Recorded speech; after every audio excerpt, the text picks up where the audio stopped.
Hi, this is a review of The Host by Stephenie Meyer. Since the movie is coming out at the end of the month, I figured that now would be a good moment to post a review of this book that I have loved for years. And I would like to invite you to come with me into the no judgment zone. I don't care if you hate Twilight, if you hate vampires, put all those thoughts aside and just listen to this review. I read this book when it came out in 2008. As you can see, it is massive. It has over 600 pages. But every time I read it, it only takes me 2 or 3 days. Probably because I love it so much and every time I start reading I have to read at least 100 pages. This is the absolute worst book to summarize. I feel like this book falls somewhere in the middle of the sci-fi and the apocalyptic fiction genre. Basically, the Earth has been invaded by aliens, but not in the way you might expect. These types of aliens insert themselves into human bodies and kind of take over the body and use it as a host. They go from planet to planet to experience what a different world is like. Once they take over someone's body, the personality of that body is supposed to go away. These aliens call themselves souls, by the way, and you can see if a body is inhabited by a soul from this reflective ring in their eyes. The book starts at a point where the invasion has been successful. There's a very small group of rebels left, and one of these rebels is Melanie. One day she is captured by the souls and a new soul is put into her body. Because Melanie was a rebel, this new soul has to kind of dive into her memories and give all the information to the Seeker, who will then chase after the rebels. After seeing the initial memories, the presence of Melanie is supposed to go away, but Wanderer can't quite get rid of her, and she's too afraid to admit that she's not adapting properly. So at this point, this body is being shared between Melanie and Wanderer, and because Wanderer has a kind of constant access to Melanie's memories, she starts forming an attachment to the people that Melanie used to love. Meanwhile, the Seeker is constantly bothering her and trying to get more information, and one day Wanderer can't handle it anymore and she goes in search of the rebels. Now, I don't know if this book is classified as YA or adult. I thought it was adult. Basically, what I really like about it is that the main character is, I think, 21. That is so much more in my age range than a lot of other books I read. In a lot of books I read, the characters are kind of whiny, and this was just very refreshing. Another thing that I love about it straight away is that it is a single book. So many books these days are set up as a trilogy, but they don't really have enough story to be a trilogy. Stephenie Meyer could have easily turned this single book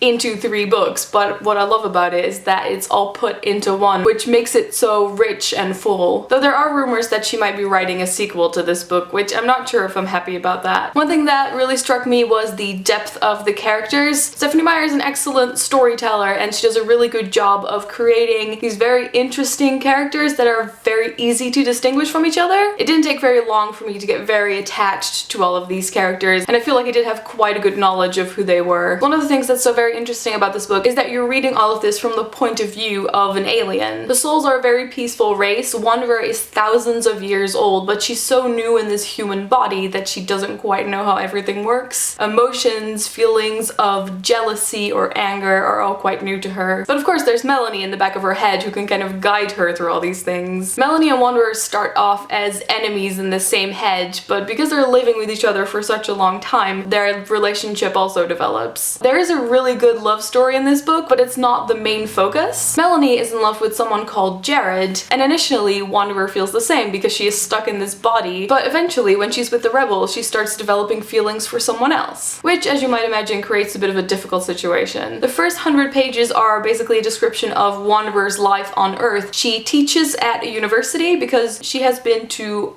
a lot of planets, more than any of the souls on Earth. She goes to therapy sessions to deal with her new life on Earth. There are a lot of descriptions of how the world works now. People don't use money anymore, you can just go into a shop and grab whatever you want. Even if the book was just that part of the story, I would already have really enjoyed it. But then the other part of the book, which takes place in the underground rebel base, has a lot of very familiar scenarios where there is one person in charge and then there's this big group of people who don't want this alien there. Lots of power struggles. The character development in this book is really great, even if you were just looking at Wanderer. I really enjoyed that at the end she comes to this point of view that's kind of the same as the Doctor in Doctor Who, where she appreciates how flawed human beings are and really admires the passion that they have. This book is about loving family and about what it means to be human, and it gives you a very interesting perspective of the human experience. I've always wanted this book to be a movie. From the first time I read it, the setting in Arizona is gonna look gorgeous in the movie, and hopefully they'll do some really cool animations for the stories from other planets, kind of like they did in Harry Potter with the story of the three brothers. I will probably post a review of the movie as well as soon as I've seen it. I almost forgot to tell you guys, but last week I went to a signing event with Stephenie Meyer at Waterstones and I got my copy of The Host signed. I can tell you that my teenage self was crying on the inside. I really hope that some of you will pick up The Host and give it a go. In the comments you can let me know if you've already read the book and what you thought about it, and I will see you guys later. Doei!